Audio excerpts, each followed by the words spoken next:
एक रात पार्वती की आंख खुली तो उसने अपनी माँ से कहा, मुझे बहुत प्यास लगी है, माँ मुझे पानी दे दो। मगर उसकी माँ ने कोई जवाब नहीं दिया। मजबूरन पार्वती ने अपनी माँ के बिस्तर की तरफ देखा, मगर जैसे ही उसने अपनी माँ की तरफ देखा उसकी आंखें फटी की फटी रह गईं, क्योंकि उसकी माँ अपने बिस्तर से उठी तो उसने जो ही अपने जूते पहने वो गायब हो गई। ये देखकर पार्वती ने अपनी माँ को बहुत आवाजें दी, माँ मुझे डर लग रहा है। मगर उसकी माँ वापस नहीं आई। फिर पार्वती को नींद आ गई और सुबह उसकी आंख खुली तो पार्वती की माँ कावेरी वापस आ चुकी थी। पार्वती को लगा ये उसका कोई सपना था। पार्वती ने अपनी माँ से कुछ नहीं पूछा, मगर रात फिर से जब उसकी आंख खुली तो उसकी माँ गायब थी। ये देखकर पार्वती को यकीन हो गया था कि ये कोई सपना नहीं था।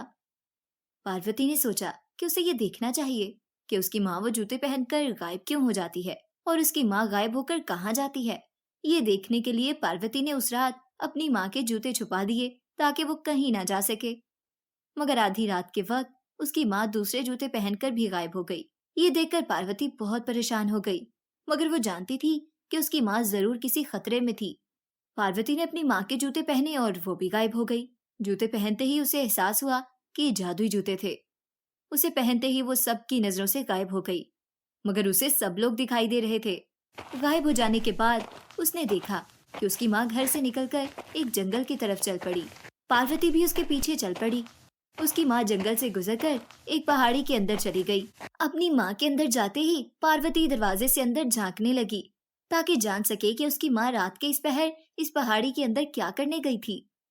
और जैसे ही उसने अंदर देखा वो हक्का बक्का रह गई, क्योंकि उसने देखा कि वो एक काली चुड़ैल खड़ी थी जिसने उसकी माँ से कहा, काली आत्मा तुमसे बहुत खुश है क्योंकि तुम अब तक कई लोगों की जान लेकर उनका लहू काली आत्मा को पिला चुकी हो, लेकिन अभी भी काली आत्मा को बहुत लोगों का लहू चाहिए था।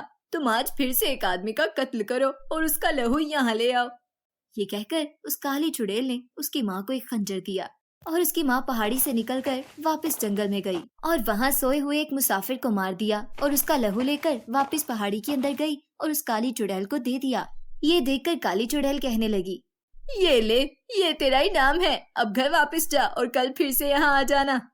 ये सब देखते हुए पार्वती को बहुत डर लग रहा था, मगर वो बहादुर बनी रही और जब वो अपनी माँ के पीछे पीछे घर आ गई उसकी माँ ने जादुई जूते उतारे और मजे से सो गई, जबकि पार्वती को तो डर के मारे नींद ही नहीं आई। अगली सुबह पार्वती बावर्ची खाने में गई तो उसकी माँ कहने लगी, पार्वती बेटा तुम जल्दी से नाश्ता कर लो, फिर तुमने कॉलेज भी जाना है। आज मैं तुम्हारे कॉलेज तुम्हारी फीस जमा करा दूंगी। तुम खूब मेहनत करना और जल्दी से डॉक्टर बन जाओ, क्योंकि तुम्हारे पिताजी तुम्हें डॉक्टर बनाना चाहते थे। अपनी माँ की ये बात सुनकर पार्वती रोने लगी और माँ से कहा, माँ मुझे ऐसे पैसों से डॉक्टर नहीं बनना जो किसी की जान लेकर मिले हो। अब मैं बड़ी हो चुकी हूँ, मैं कहीं जॉब करके अपना खर्चा खुद उठा सकती हूँ, लेकिन प्लीज तुम मेरी खातिर ऐसा गंदा काम मत करो। ये सुनकर उसकी माँ ने उसे हैरानी से देखा और पूछा, ये सब तुम्हें कैसे पता चला? अपनी माँ की ये बात सुनकर पार्वती ने उसे रात वाली सारी बात बता दी। ये सुनकर उसकी माँ रोते हुए कहने लगी, पार्वती बेटा तुम्हें मेरे पीछे इस पहाड़ी तक नहीं आना चाहिए था, क्योंकि वो काली आत्मा बहुत शक्ति वाली है। वो मेरी तरह तुम्हें भी अपने जंगल में फंसा सकती है। माँ की ये बात सुनकर पार्वती कहने लगी, मैं यही तो जानना चाहती हूँ कि आप उसके लिए किसी इंसान की जान लेने पर क्यों मजबूर हैं? आखिर आपने अब तक मुझसे ये बात क्यों छुपाई हुई है? ये सुनकर कावेरी अपनी बेटी पार्वती से कहने लगी, पार्वती तुम्हारे पिताजी पर बहुत कर्ज था। जब वो मरे तो मैंने अपना घर बेचकर उसका कर्ज उतार दिया, मगर अब मेरे पास रहने के लिए कोई घर नहीं था और मेरा इस दुनिया में कोई भी नहीं था। तुम छोटी थी, मैं तुम्हें कहाँ लेकर आती? दर दर के धक्के खाने लगी, तब वो काली चुड़ैल मुझे एक बूढ़ी बनकर मिली और इसने मुझे एक घर दिया, खाने को पैसे दिए, और जब मैं इन सब की आदी हो गई तो इसने मुझे मजबूर किया कि मैं काली आत्मा की शक्ति बढ़ाने के लिए इंसानी खून ले आऊं, वरना वो हम दोनों को मार देगी। बेटा मैं बहुत मजबूर थी, इसलिए मैंने काली चुड़ैल की बात मान ली। पार्वती ये सुनकर माँ से कहने लगी, माँ मैं तुम्हें काली चुड़ैल के चुंगल से बचाना चाहती हूँ, मुझे बताओ वो काली चुड़ैल कैसे मर सकती है?